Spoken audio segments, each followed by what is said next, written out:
Good morning and welcome back to Ashdon Reborn. This is episode 2.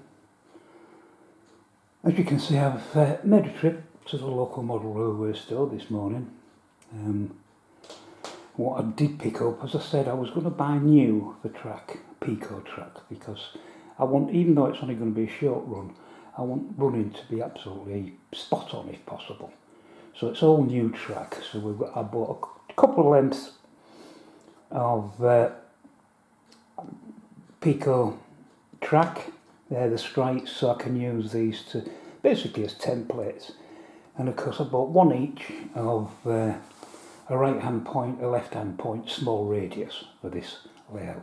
Again, I can use them as templates to, when I actually plan the layout, because I still don't know for sure what's happening with it.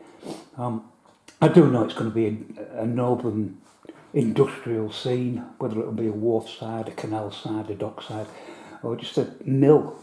I don't know yet, but this will allow me to plan out the layout. And because it's going to be a very simple track plan. There's not going to be a lot even going on. While I was in there, I also took up the opportunity to purchase this. Well, I didn't purchase it; it's free. The card kit, Metcard catalogue. I want to see what's new since I was last modelling, and obviously I'll be using the industrial buildings. And finally, I didn't purchase that, but that there is my old controller from the when I had Engage. It was one of the controllers I had.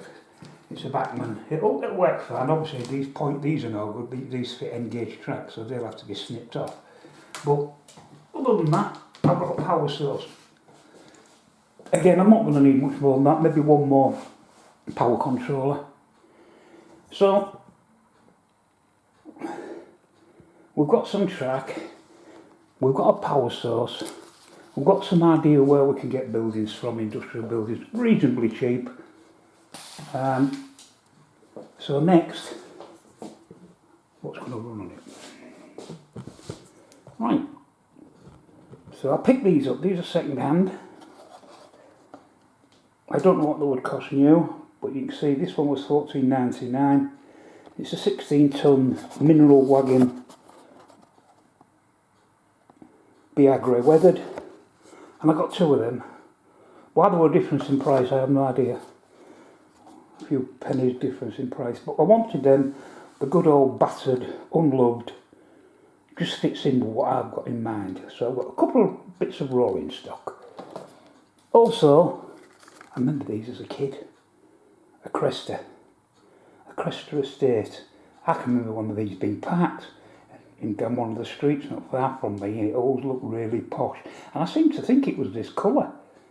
This Versailles green or whatever it is. I seem to remember it being that colour. So, as this layout was centred round about 1960, 58, 59, 60 to 62-ish, I want to get vehicles suitable for that era, and I know this one was because I can remember one in the street at that time. So I've got my first road vehicle, I've got my first two pieces of rolling stock, and I'll move them out the way and I'll show you my first piece of motive power. Again, second hand. This, you can read it as well as I can. It's a V1. It's V1 V3. It's a 262T. Probably as big as I'll ever need on this layout. I was actually looking for an 060, but there weren't any in stock second hand. So this was there, and I thought, well, I like that. I'm eventually going to need one with a bit more humph, a bit more pulling power. So I got that, and that came at the princely sum of $49.99. And if I move it out the way, you can see her there. I think she looks absolutely lovely. She's been weathered. Again, perfect for what I'm looking for. She was a bit bigger than what I was wanting, but I'm going to need something a bit bigger than an 060 to bring traffic into and out of the layout, the wharf, the dock, whatever it's going to be, the mill. So this can be the main form in and out of the layout, but I still obviously need a small shunter, a ginty or something similar for the yard. So that's the first items, and I spent, where's my ticket? So 2 wagons, a locomotive, a road vehicle, 2 lengths of track, and 2 Pico Streamline turnouts, and it cost me the princely sum of £105.68. And when you consider the price of a loco, especially one of them sound ones, I don't think I've done bad for £100, do you? I think that's a pretty reasonable start to this venture. Next, obviously, a bit of head scratching now and working out and track planning, thinking about what I'm going to do. But we've got to start. And once I know what I'm doing, then I can run this loco, we can plan on what else we need. So I'll leave it here for now.